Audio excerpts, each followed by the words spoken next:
ఆ సంస్కారంతో పెరిగిన వాళ్ళని, సుదీర్ఘంగా కూడా రాజకీయాల్లో ఉన్నోళ్ళని, ప్రజాప్రతినిధిగా ఉన్నా లేకపోయినా ఒకే రకంగా ప్రజాప్రతినిధి ఉన్నప్పుడు విరవీగేది లేదు, లేనప్పుడు కుంగిపోయేది కూడా లేదు. ప్రజల సమస్యలే మా సమస్యలుగా అధికారంలో ఉన్నప్పుడు కూడా ముఖ్యమంత్రి కావచ్చు, రాజశేఖర్ గారు ముఖ్యమంత్రి ఉన్నా, విజయభాస్కర్ రెడ్డి గారు ముఖ్యమంత్రి ఉన్నా, ఎవరున్నా, పార్లమెంటులో మా పార్టీ అధికారంలో ఉన్నా కూడా 2004 ఉన్నప్పుడు కూడా రైల్వేకు మన జిల్లాలో కానీ గుంటికల్ దాంట్లో కూడా నిలదీసిన వాళ్ళమి అధికార పార్టీలో ఉండేవాళ్ళు, అంతేగాని నేనేం కాదు. అలాగే ఈరోజు కూడా అంతే. 4 మార్లు పార్లమెంట్ సభ్యులుగా ఉన్నాను, ఒక మారు మొట్టమొదటిసారిగా కూడా అసెంబ్లీగా ఉన్నాను. నా చేతనంతా డెవలప్ చేశాను అని చెప్పేసి మేము ఎప్పుడు కానీ విరవీగలేదు. ఎవరైనా కానీ అప్పుడు ప్రతిపక్ష పార్టీలు కానీ లేకపోతే ప్రతిపక్షంలో ఉండేవాళ్ళు కానీ ఏ పార్టీ అయినా, కమ్యూనిస్ట్ పార్టీలు కావచ్చు, తెలుగుదేశం కావచ్చు, భారతీయ జనతా పార్టీ కావచ్చు, పెద్దలు కావచ్చు, మేధావులు కావచ్చు, ఉద్యోగ సంఘాలు కావచ్చు, పత్రికా విలేకరులు కావచ్చు, సూచనలు బహిరంగ చేసినా, ఇంకోటి చేసినా, విమర్శించినా కూడా సద్విమర్శలుగా, ఆ విమర్శల్లో ఎంత మాత్రం యథార్థాలు ఉన్నాయి, రాజకీయంగా చేశాడా లేకపోతే నిజంగా చేశాడా, నిజం చేసేటి ఎక్కడ సర్దుబాటు చేయాలా అని చెప్పేసి ఎక్కడ కానీ నోరు తెచ్చుకోకుండా, ఎంతమంది కూడా చాలామంది అప్పుడు ఆన్సర్ చెప్పమని చేయకోకుండా సరిదిద్ది డెవలప్ చేసిన వాళ్ళని, ఈ జిల్లా బాగు చేసిన వాళ్ళని, అటు నీటి ప్రాజెక్టులు కావచ్చు, ఎవరు కావచ్చు, ఎప్పుడైనా. కానీ అదే విషయాన్ని మేము చెప్పాను అందరికీ. ఒక పేరు చెప్పలేదు, రాష్ట్రంలో ఉండే పరిస్థితులను చెప్పుకొని ఈడ మీవన్నీ కూడా సూపర్ 6 హామీలు అనేది కూడా అమలుపరచుకోకుండా ఇక్కడ అవినీతి ఇవన్నీ కూడా ఎక్కువైతా ఉంది. ఈ పరిస్థితుల్లో మీ శాసనసభ్యులు కానీ మీ పార్లమెంట్ సభ్యులు కూడా చాలామంది, ఎక్కువ మంది ఇసుక, మట్టి, మద్యము, బూడిద ఈ కొట్టాటలో ఆదాయాల కోసమే ఉన్నారు అని చెప్పిన మాట వాస్తవం. నేను కట్టుబడి ఉన్నాను. ఒకరిని ఉద్దేశించి, వ్యక్తిని కానీ ఉద్దేశించి కాదు, అందరినీ చెప్పినా. నేనే కాదు చెప్పింది, పత్రికలన్నీ ఘోషించినాయి. ఈనాడు చెప్పింది, జనతులు మద్యం వ్యాపారాలు ఎట్లా ఇంటర్ఫేర్ అవుతుందని చెప్పి ఎలా చేసింది, జ్యోతి చెప్పింది, అన్ని పత్రికలు చెప్పినాయి, ఎలక్ట్రానిక్ మీడియా చెప్పినారు. అంతెందుకు ముఖ్యమంత్రి గారే చెప్తున్నారు, మీటింగ్లో, పార్టీ మీటింగ్లో చెప్తాను, ఇవన్నీ జరుగుతా అంటే సహించేది లేదు అని చెప్పినాడు. అందుకోసమే ఆయనకి మళ్ళీ ఏమన్నా అతను చెప్పినాక ఏమన్నా జరుగుతుందేమో అని ముఖ్యమంత్రి అనుకుంటాడేమని ముఖ్యమంత్రి గారికి కూడా చేరవేస్తామని అంటే మేము చెప్పినామంతే. It is the voice of the people. కానీ సభ్య సమాజం తలదించుకునేటట్లు వరుస లేకోకుండా, మాకంటే కూడా వయసులో పెద్దవాడు, 5 సంవత్సరాలు 6 సంవత్సరాలు పెద్దవాడు ఎట్లా మాట్లాడితే ఇంత కూడా సిగ్గు. మమ్మల్ని వచ్చి దాని గురించి ఏమని కామెంట్ చేశారు? అందుకంటే సిగ్గుచేటు అనేది కూడా ఉంది. ఆయనే కాదు, ఆయనే కాకుండా ఎవరు మాట్లాడినా కడకు వాళ్ళ పార్టీ వాళ్ళు కూడా ఊరికే ఉన్నారు, మీరేం చేయాలని చెప్పేసి ఒక మాఫియాను తయారు చేసుకొని, ఒక అమాయకుల్ని, ఏదో వాళ్ళ పార్టీలో ఉండొచ్చు, అమాయకుల్ని ఒక మాఫియా చేసుకొని మాటల దాడులు ఏం మాట్లాడు వాళ్ళ మాఫియాతో. అప్పుడు ఏదో అవుతుంది, నేను 10 రోజుల కింద రైతాంగ సమస్యలు మాట్లాడితే చేతనైతే బాధ్యత ఉంది కాబట్టి, ఎందుకు తెలుగుదేశంలో ఎందుకు కాలువ శ్రీనివాసులు గారే మాట్లాడినాడు వాళ్ళ మీటింగ్లో. రైతుల యొక్క సమస్యలు ఎవరు కొనేవాళ్ళు లేడు, గిట్టుబాటు ధర కాలేదు, కొనండి, సెంటర్స్ ఓపెన్ చేసి అన్నాడు. అదే విషయం నేను చెప్తే చేయాలా కానీ బాధ్యత పెట్టుకుని చేయకోకుండా లడంగో లఫంగో ఏం మాట్లాడు. ఈయన మాట్లాడేదే కాదు, వాళ్ళతో కూడా మాట్లాడించి పాపం వాళ్ళని తయారు చేసి, అమాయకులను తయారు చేసుకొని వాళ్ళతో మాట్లాడించుకుంటా, వయస్సు ఈస్తని లేకుండా అందరిపైన ఒకరిపైన వాళ్ళ పార్టీ వాళ్ళు మాట్లాడినే పోతారు, ఇంకోరు మాట్లాడినే పోతారు, మంత్రులు మాట్లాడినే పోతారు. వాళ్ళు ఎవరిని మాట్లాడేసి ఇదే వాళ్ళ సంస్కృతి. ఇది ఎక్కడ నేర్చుకుంది? ఏదో మాకు భూములు ఉన్నాయి, అవినీతి ఆరోపణలు చేస్తాను. నేను ఒకటి చెప్తాను, నేను కూడా ఎలక్షన్ నిలబడినాను, 7 మార్లు ఎలక్షన్ మా తండ్రి గారు అంతా కలిస్తే 12 మార్లు, మా ఇంట్లో 55 సంవత్సరాల్లో 12 మార్లు, 67 నుంచి మా తండ్రి గారు శాసనసభ్యుడే, 78 వరకు, మళ్ళీ 80 నుంచి శాసనమండలి సభ్యుడు, 89 నుంచి 96 వరకు కూడా పార్లమెంటు సభ్యులు 2 మార్లు, తర్వాత 96 నుంచి కూడా ఈ రాష్ట్రంలో తెలుగుదేశం పార్టీ అధికారంలో ఉన్నప్పుడు ఒకే ఒకడు మా పార్టీ నుంచి, కాంగ్రెస్ పార్టీ నుంచి ప్రాతినిధ్యం వహించేటప్పుడు కూడా నేను గెలిచిన వాళ్ళం. 96 నుంచి 4 మార్లు పార్లమెంట్ సభ్యులుగా ఉన్నాను నేనే. ఒక మారు వచ్చి శాసనసభ్యుడిగా ఉన్నాను. ఏమైనా ఉంటే మీరే కదా అధికారంలో ఉన్నారు, కేంద్రంలో ఉన్నారు, రాష్ట్రంలో ఉన్నారు, మీరే ఉన్నారు. ఎంక్వైరీ చేయండి, నేను సహకరిస్తాను ఎంక్వైరీకి. నా పైన, నా కుటుంబం పైన. మేము ఎప్పుడు భూములు మేము వచ్చి పెద్దగా నాకు కొనలే. 78లోనో 77లోనో మా తండ్రి గారు ఆయనకు వచ్చిన ఆస్తి, మా అమ్మకు వచ్చిన ఆస్తి, డ్యూటీలో ఆస్తులు అమ్మి ఆడ కొన్నాం, భూములు కొన్నాం. నాకెంత దేశం అంతా నాకేం భూములు లేవు, ఆడ చూసిన ఇంకోటి ఎక్కడ లేవు. ఆడుండేది అన్నీ ఉన్నాయి. మేము 3 అన్నదమ్ములు ఈ పొద్దు కూడా కలిసి ఒకే ఇంట్లో, మా నాయన కట్టించిన ఇంట్లో 67, 68లో కట్టించిన ఇంట్లో, అదే ఇంట్లో అక్కడే ఉన్నాం. అందరికీ తెలుసు. మీరు పిల్లప్పుడు, నేను పిల్లప్పుడు ఉండేప్పుడు కూడా ఆడే ఉన్నాం. అందరికీ తెలుసు. 56 ఏళ్ళలో 57 ఏళ్ళలో అయింది. ఆ ఇంట్లోనే ఉండి అదే ఇంట్లో, అదే గుణాదే, అదే పునాదే. ఆ ఇంట్లోనే 100 రోజులు కూడా మీ కుటుంబ సభ్యులు కూడా పండుకొని, రాత్రి కూడా పండుకొని పోయిన వాళ్ళు. మేము అంత పోయిన వాళ్ళు. మేము కొత్త ఇల్లు ఏమి రాలే, ఆడ కొత్తగా భూములు కూడా రాలేదు. మళ్ళీ మేమేం కొనింది కూడా కాదు, మా నాయన కొనింది. ఏమైనా కొనింటే 2 ఎకరాలు 3 ఎకరాలు ఆ నీళ్ళ కోసం, ఎండిపోయేటప్పుడు దాక్ష చెట్టు ఎండిపోయేటప్పుడు నీళ్ళ కోసం ఏడన్నా కొన్నామేమో అంతే. కొన్ని నీళ్లు తీసుకొచ్చినాం దూరం నుంచి తప్ప, ఆడుండేటివే ఎవరికి ఏం లేదు. ఎంక్వైరీ చేసుకోండి. అంతెందుకు, ఎంక్వైరీతో పాటు నీకు నిజాయితీ ఉంటే, నీకు ధైర్యం ఉంటే, నీ పైన, మీ కుటుంబం పైన మీరే ఎంక్వైరీ చేసుకోండి. 85 నుంచి మీరు కూడా శాసనసభ్యులుగా ఉన్నారు కదా, మేము 67 నుంచి చేసుకోండి. మా నాయన 67 నుంచి 68, 69 నుంచి కూడా ఉన్నాడు. వాళ్ళకేం భూములు ఉంటాయి, వీళ్ళకేమో అన్నీ కూడా చేసుకోండి. ఎవరికి అభ్యంతరం లేదు. కైనా ఉన్నారు, కింద ఉన్నారు, నిజాయితీ ఉన్నారు, సహకరిస్తాను. ధైర్యం ఉంటే మీరు కూడా చేసుకోండి. మీ ఆస్తులు బీస్తులు. ఇంకోడు ఏమంది ఇంటికి వచ్చి కొడతామంటారు తప్ప ఎవరు అన్నారా? అసలు ఏం అంత సులభంగా ఉంటుందా? నేనేం ఇడిచిపెట్టి చాలా చెప్తాను, నేనే చెప్తాను కదా. 5 మార్లు ప్రజాప్రతినిధిగా అయినాను, ఓడిపోయినప్పుడు ఈ ఊరు ఇడిచిపెట్టలే. గెలిచినప్పుడు కూడా ఢిల్లీలోనూ, హైదరాబాద్లోనూ మీ మాదిరి కూడా నేనేం లేదు. నేనే ఎప్పుడు ఊరు ఇడిచిపెట్టలే. ఓడిపోయినప్పుడు ఇంట్లో నేను అదే ఇంట్లో ఉన్నాను. నేను గన్మెన్ కూడా ఓడిపోతాను, గన్మెన్ కూడా తీసేస్తాను. నేను గన్మెన్ కూడా మళ్ళీ కావాలని కూడా అడగను. మన కారులో కూడా మీ మాదిరి 4 కార్లు 5 కార్లు పెట్టుకునే శక్తి కూడా లేదు ఈ పొద్దుకి కూడా. ఈ నిమాళ్ళు ప్రజాప్రతినిధికి అయినా కూడా 4, 5, 2 రెండోది కూడా పెట్టుకోలేదు. ఒకనే పోతాను, లేకపోతే 2 పోతాను. నాకేం భేషజ్వాలాలు లేదు, ఏమీ లేదు, దాపరికం లేదు, ఏమీ లేదు. పీపుల్ ఆర్ గ్రేట్ అన్నట్టప్పుడు ఓడించినా గెలిపించినా కూడా మాతో ఇప్పుడు మేము ఖర్చులు పెట్టుకొని పోగొట్టుకున్నాం. చెప్పి పార్టీ నెక్స్ట్ ఈజ్ పార్టీ పెట్టుకోండి అంతే. మేము అది అని అట్లా మీరు ఇంటికి వచ్చి బెదిరిస్తామంటే 1 తూరు కాదు 2 తూర్లు మాట్లాడతాం. ఎందుకంటే మీ మాట నేను మాట్లాడను. ఎందుకంటే అందరు కూడా ఉన్నారు, మాకే కాదు ప్రతి ఒక్క కుటుంబంలో కూడా అక్కలు, చెల్లెలు, భార్య, తమ్ముళ్ళు అందరికీ ఉంటారు. మీ మాదిరి మేము మాట్లాడేది కాదు, మాకు అట్లా లేదు, నేర్పిలేదు. ఎవరు మాట్లాడరు. మేము చెప్తాను, ఎప్పుడు ఇడిచిపెట్టలేదు. 94లో ఈ రాష్ట్రంలో అధికారం కాలిపోతే మీ అందరూ కూడా ఊరు ఇడిచిపెట్టిపోతే, కడక మున్సిపల్ ఎన్నికల్లో కూడా నిలబడకపోతే, ఇనానమస్కి వచ్చి వద్దు, బాగలేదు, పరిస్థితులు బాగలేదు, దౌర్జన్యమైన తెలుగుదేశం వాళ్ళది అని చెప్పేసి మీరంతా ఊరు ఇడిచిపెట్టి బెంగళూరులో పోయి వ్యాపారాలు చేసుకుంటూ సంసారాలు చేసుకుంటే, ఆ రోజు రఘువీరెడ్డి గారు కానీ, నేను కానీ, ఇంకా చాలామంది కానీ, కమ్యూనిస్టు వాళ్ళు కానీ, ఆ రోజు మీ యొక్క దురాఘాతాలు కమ్యూనిస్ట్ పార్టీలు పోరాడినా కూడా అటువంటి దురాఘాతాలే మళ్ళీ 94 నుంచి కూడా ప్రారంభమైన.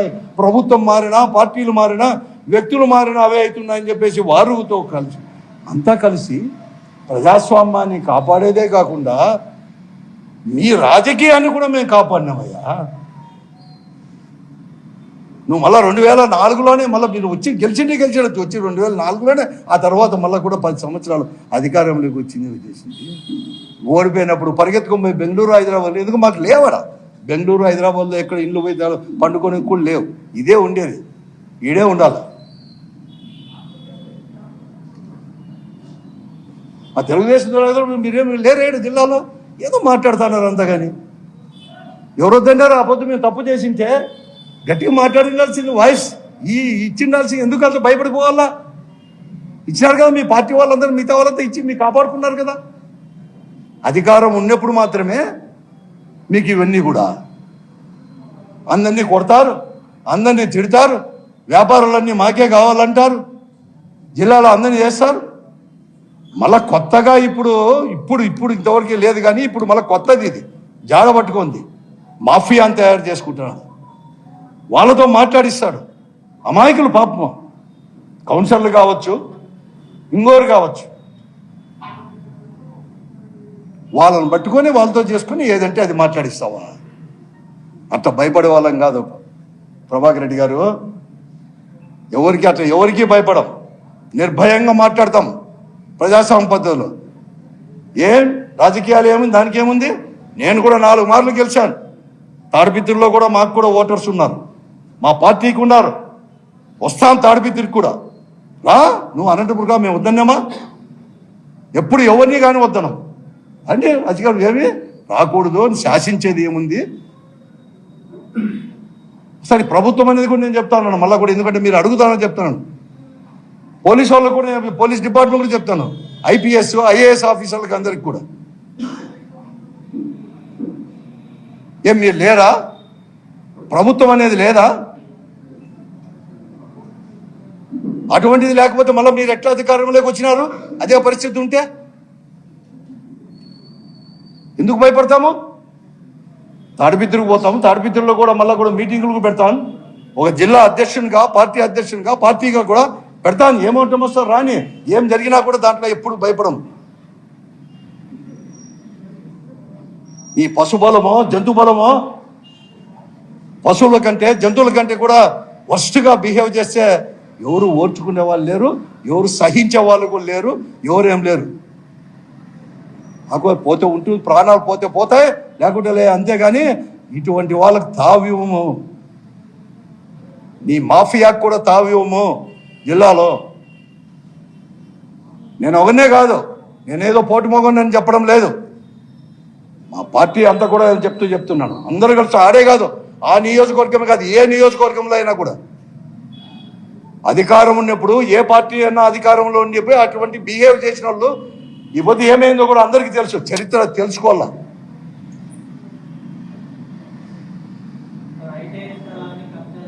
నేను చెప్పే ఎంక్వైరీ ఏమైనా చేసుకోండి అని చెప్పి ఎవరు ఎట్లా అందరికీ తెలుసు. ఐటీ దగ్గర, ఐటీ పక్కన ఐటీ వచ్చింది. ఇక్కడే అన్ని చెప్తున్నారు కదా, అన్ని కూడా ఎవరైనా కానీ అన్ని వాళ్ళే చెప్తున్నారు కదా. వాళ్ళ దాంట్లోకి ఎవరు పోతారు? వాళ్ళు ఎవరు పక్క చూడకపోతే చాలని భయపడే ఈ తరుణంలో వాళ్ళ దాంట్లోకి పోయి ఎవరు తీసుకుంటారు? నేను చెప్తున్నాను కదా, నేను సహకరిస్తాను ఎటువంటి ఎంక్వైరీకి అయినా కూడా. ఈ పొద్దే కాదు, మా నాయన లేకపోయిండొచ్చు, మా నాయన లేక కూడా ఇప్పుడు 24 సంవత్సరాలు అయింది మా తల్లిదండ్రులు లేక. అంత 67 నుంచి ప్రజాప్రతినిధులుగా ఉన్నాం కాబట్టి అక్కడి నుంచి ఇప్పటి వరకు ఎంక్వైరీ చేసుకోండి. ఆడ అమ్మేరు కొనుక్కోండేదే భూములు, అదేదో 60 ఎకరాలు 60 ఎకరాలు ఉంటాయి మా ముగ్గురికి. అది ఇంకేం వేరే సాటి ఏమి ఎక్కడ లేవు. ఏదైనా ఉంటే స్థలాలు ఉంటాయి, 1 2 10 సెంట్లు 12 సెంట్లు, అది కూడా చేసి మా జీవితం కూడా అయిపోతుంది. మేమేమి ఎక్కడ కానీ ఎవరేం చేయలేదు. ఎవరో వచ్చి పలానాడు వచ్చి ఇచ్చినామని చెప్పు. ఈ బిజ్జు మేదంతా కూడా మేము చేసిన అభివృద్ధిని అందరినీ నీళ్ళు తీసుకొస్తే ఇదే రాకపోతే 2004లో రాజశేఖర రెడ్డి గారు ముఖ్యమంత్రిగా మళ్ళీ కూడా అక్కడ వేస్తే అర్ధాంతరంగా దురదృష్టం కొద్దీ రాజశేఖర రెడ్డి గారు పోతే 2000 నుంచి రఘువీరెడ్డి గారు కావచ్చు, నేను కావచ్చు, ఇతర ప్రజాప్రతినిధులు కలుసుకొని నీళ్లు తీసుకొచ్చే వాళ్ళు మేము. ఈ జిల్లాకు నీళ్లు రాగలవు, ఎట్టోస అందరి నీవా లిఫ్ట్ ఏమని చెప్పి అన్నా కూడా నీళ్ళు రాగలవు నిరూపించిన వాళ్ళం మేము. అవుతాయని చెప్పేసి రోల్ మోడల్ అందరి నీవా, ఓహో లిఫ్ట్ అయితే వస్తాయని చెప్పేది. ఆ తర్వాతనే మిగతావన్నీ కూడా లిఫ్ట్లు, ఇరిగేషన్లో అన్నీ కూడా ఇది రాష్ట్రంలో కూడా వచ్చింది. ఇది కూడా అందరు కూడా ఇవి అవుతుందా, సక్సెస్ అవుతుందా అనేటప్పుడు కూడా ఇవన్నీ కూడా అనేకమైన రైల్వే ప్రాజెక్టులు తీసుకొని వచ్చేసాం. అలాగే ఈ టౌన్లో కూడా నాకు ఇచ్చిన 5 సంవత్సరాలు కూడా ఎవరు ఎంతమంది విమర్శించినా, అనేకం కూడా అడ్డంగా పడినా కూడా మంచి చేస్తే, ప్రజలు అడిగితే మంచి చేస్తే ఆ మంచి అనేది జనంలోకి పోకుండా అవినీతి చూపించి మీరు దాన్ని దాసాలు అంటారా? మీరు బ్రిడ్జి శాంక్షన్ చేశారు, మీకు తెలిసిన వాళ్ళే వాళ్ళు చేసిండేది కూడా. ఇదే రామనగర్లో బ్రిడ్జ్ ఎట్టుంది, ఇక్కడ గుత్తి రోడ్లో బ్రిడ్జ్ ఎట్టుంది, ఇక్కడ ఇంకా 50 సంవత్సరాలకైనా కూడా ఎటువంటి ప్లాన్ చేసి తీసుకొని వచ్చేసాం. ఇంతకంటే ముందు రాప్తాడు దగ్గర మీరు అప్పుడు ఉన్నప్పుడు 2014లోనే ఏమో జరిగిన బ్రిడ్జి రాప్తాడు దగ్గర ఇంతవరకు కాలేదు. ఇంత త్వరితగతిన ఈ అనంతపురం పట్టణ ప్రజలకు ముఖ్యంగా 4 గ్రామాల్లో కూడా 80 110 కోట్లు పెట్టారు. కోట్లేసి రోడ్లు వేసి ఇంకా ఉండొచ్చు, ఒకటో రెండో అక్కడో ఉండొచ్చు. ఇంత పెద్దది ఇంకా ఉన్నాయి. మేము ఇంత వేసినా కూడా ఇంకా ఉన్నాయంటే మీరు మాకు 2019లో అప్పగించినప్పుడు ఇంకెన్ని ఉన్నాయో అర్థం చేసుకోవాలి. అవి దాన్ని పూచిపెట్టడానికి మీరు మాట్లాడతారా? నేను ఉంది కదా, అది కూడా చెప్పినారు కదా. డంప్ యార్డ్ పోవాలంటే దాన్ని తీసుకొచ్చినారు, చేసినారు. చేయలేదంటున్నారు కదా, బిల్లు కూడా ఇవ్వలేదు కదా. వాసిం అప్పుడే చెప్పినాడు కదా, మీటింగ్లోనే చెప్పినాడు కదా. ఎంక్వైరీ చేసి ఎమ్మెల్యే గారు కూడా, ఇప్పుడు ఉండి గెలిచిన ఎమ్మెల్యే కూడా చెప్పినాడు, కలెక్టర్ కూడా ఏదో కంప్లైంట్ చేసినట్టు చేయండి. ఆడు ఉంటే మీ దగ్గరే ఉండే బిల్లులు కూడా పెట్టుకోండి. ఎవరిని చేసి తప్పు చేసి పట్టండి, శిక్షించండి. నిన్న ఏంది? అది కాకుండా 6 నెలలే మీరు వచ్చినాక నెలకే మాట్లాడినారు. అది వెంటనే చెప్పినాడు మేయర్గా ఆ కుర్చీలో కూర్చొని. ఎంక్వైరీ చేయండి, సైంటిఫిక్ ఎంక్వైరీ చేయండి. ఆ పొద్దు 3,30,000 క్వింటాలో టన్నులో అన్నారు కదా. మేము దాని దగ్గర కూడా పోలేము. ఓపెన్ చేసినాక మళ్ళీ కూడా కూడా తెలియదు. మీరు కాలేదంటున్నారు కదా, ఎంత ఉందో చూసుకోండి. 20% ఉందా, 30% ఉందా, 50% ఉందా? కాకపోతే మీ చేత బిల్లులు పట్టుకొని యాక్షన్ తీసుకోండి. వాళ్ళపైన ఎవరైనా తప్పు చేసిండే శిక్షించండి. వీళ్ళు కోఆపరేట్. ఇదే కాదు, ఎక్కడైనా కానీ భూముల దగ్గర నుంచి ఏ వర్కులైనా కానీ. ఈ పొద్దు చేసిన వర్కులంతా కూడా మీ పార్టీలో ఉన్నారు కదా. ఈ పొద్దు కూడా పల్లెల్లో చేసిన కాంట్రాక్టర్లు మళ్ళీ మీ దగ్గరే ఉన్నారు కదా. అంటే ఇప్పుడు మేము కూడా పెద్దగా డెవలప్ చేసామంటున్నారు తాడిపిత్రులంతా కూడా. అంటే తాడిపిత్రుల్లో కూడా మీరు ఇదే పని చేసినారా? అవినీతిని మరుగుపరిచేదానికి చెప్తారు. మీరేమో బ్రహ్మాండంగా అభివృద్ధి అంటే ఇక్కడ చేసిన అభివృద్ధి కాదు, అవినీతి. ఏం మాటలు ఇవన్నీ? అంటే నా 5 సంవత్సరాలు ఉన్నాను, మళ్ళీ ఎవరు మాట్లాడినకూడదు? ఈ పొద్దు ఆ పొద్దు మాట్లాడినారు ఎవరో ఇద్దరు, సొట్టకు వచ్చింది. నేను అడుగుతాను, రోడ్డు వేసాం, ఎక్కడో మీకు ఎక్కడో వంకర ఉందన్నారు కదా. అదేదో 10 మీటర్లో 12 మీటర్లు మాత్రమే. వంకర్ను సర్చ్ చేయండి. మీ 5 ఏళ్ళు ఇస్తాను టైం, మీకు 5 ఏళ్ళు ఉంది కదా. ఇంకా ఆ వంకర్ను 10 మీటర్లో 5 మీటర్లు ఏడ వంకర ఉందో ఆ వంకర్ నుండి సర్చ్ చేయండి. మీకు నిజంగా కూడా నిజాయితీలో మీ మాటల్లో ఉంటే చేసినారు. మీరు ఇంతకంటే బాగా చేస్తామని చెప్పండి, కోఆపరేట్ చేస్తాం. నేను మంచి అంటాను, చెడ్డ అంటాను. తప్పు చేశానని చెప్తే తలకాయ దించుకుంటాను. కానీ వేగ ఆరోపణలు చేయొద్దండి. గతంలో జరిగింది ఇంకా ఎవరు భయపడరు. మేమే వైఎస్ఆర్ కాంగ్రెస్ పార్టీ కార్యకర్త నుంచి నాయకుని వరకు కూడా భయపడరు. ప్రతి నియోజకవర్గానికి పోతాం, ప్రజాస్వామ్య రకంగా కూడా మీటింగ్లు పెట్టుకుంటాం, సమావేశాలు పెట్టుకుంటాం, మాట్లాడతాం. ఈ జిల్లా కొత్త కాదు. కొంతమంది శాసనసభ్యులు అయిన తర్వాత శాసించేది, అధికారం పోతానే పరిగెత్తుకొని పోయేది కొత్త కాదు. ఈ జిల్లాకు చాలా మందిని చూసినాం, అన్ని పార్టీల్లో చూసినాం. ఒక పార్టీలో కాదు, అన్ని పార్టీలో కూడా ఉన్నారు. కానీ ఎప్పుడు కానీ ఈ జిల్లాలో ఎవరు కానీ ఎన్నికపోయింది మాత్రం ఎవరు లేరు. తగినట్లుగానే పాత్రికేయులు కానీ పత్రికలు కానీ చైతన్యము తీసుకొచ్చే పాత్రికేయులు ఉన్నారు, ఇలా పత్రికలు ఉన్నాయి. ఎవరు సహించరు. మేము కూడా ఎప్పుడు ఈ తాటాకు చెప్పులకు, ఈ ఉడత ఊపులకు ఎవరు భయపడము. అందరికీ ఒకటే ప్రాణము, ఎవరికి భయపడం. మీరు ఎక్కువ మాట్లాడొద్దండి, ఎంక్వైరీ చేసుకో. కేంద్రంలో మీరే ఉన్నారు, సెంటర్లో మీరే ఉన్నారు, అదే ఇంత ఉన్నారు. నిజాయితీ పరులు మీరంతా చేయండి. ఆడ తప్పు ఉంటే చేసుకోండి. ఎవరు ఏం లేదు. పోతాం, తాడిపిత్రికి పోతాం, మళ్ళా పోతాం. మా జగన్ కూడా వస్తాడు, తాడిపిత్రికి పోతాను, మీటింగ్ పెడతారు. చేసుకోండి. ప్రజా సంపద మీరు గెలిస్తే మీరు ఉంటారు, మేము గెలుస్తాం. అంతేగాని ఎవరేం లేదు. ఈ పొద్దు ముఖ్యమంత్రిగా ఓడిపోయి రాలేదు, మాకు సీట్ రాలే, మీరే అయినారు కదా. అబద్ధం ఏమీ చేయలేదా? ఇవన్నీ కాదు.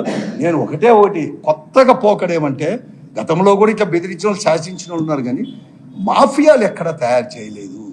ఈరోజు తాడిపిత్రుల్లో వారి ఆధ్వర్యంలో మాఫియాలు తయారవుతున్నాయి. ఇది జిల్లాకే హానికరం, ఆయనకు కూడా హానికరమే. ఇది మంచిది కాదు. పత్రికోడు రాకపోతే పత్రికోళ్ళ పైకి పోతారు, రాజకీయ నాయకుడికి పోతారు, వాళ్ళ పార్టీ వాళ్ళ పైకి పోతారు, అధికారుల పైకి పోతారు, IAS IPS వాళ్ళని కూడా బెదిరిస్తారు. అందరూ కూడా నోరు మూసుకుంటున్నారంటే మిమ్మల్ని మూసుకోమంటే ఎవరు మూసుకోమ్మా, మూసుకో. ఎవరికేం భయం లేదు, రాండి, ఏం భయం లేదు. మీరు వస్తానని చెప్పి జనం కూడా పెట్టుకోండి, రండి, ఇంటి దగ్గరికే రండి. అంత సులభంగా ఉంటుంది ఇంటి దగ్గరికి వచ్చి, అందరు ఇంటి దగ్గరికి వచ్చేది. ఎందుకంటే ఆ ఇంటి దగ్గరికి మీరే కొత్త కాదు, ఆడే పండుకున్నారు. 100 దినాలు 1000 దినాలు పండుకున్నారు. ఈ పొద్దు కాదు. మీరు ఇంకా 83, 85లో ఫస్ట్ ఛార్జ్ నుంచి 80 నుంచి సంతపేట నుంచి ఆ ఇంట్లోనే పండుకున్నారు. ఆ ఇంట్లో యా రూమ్ ఏం కథ, యాడవాకిలు ఉంది ఆ కథ మాకెట్ట తెలుసు, మీకు అట్టే తెలుసు. మాకు పెద్ద తలుపు బాత్రూమ్ ఏడుంది, ఇంకోటి ఏడుంది, యా రూమ్ ఏడుంది, ఎవరు యా రూమ్లో పండుకుంటారని కూడా మాకు తెలుసు, మీకు తెలుసు. దాంట్లో వాళ్ళు జనానికే తెలుసు. ఎందుకంటే మా ఇంట్లో అందరూ లోపల వాళ్ళు కూడా ఆడ పండుకొని పైకి పోయినారు.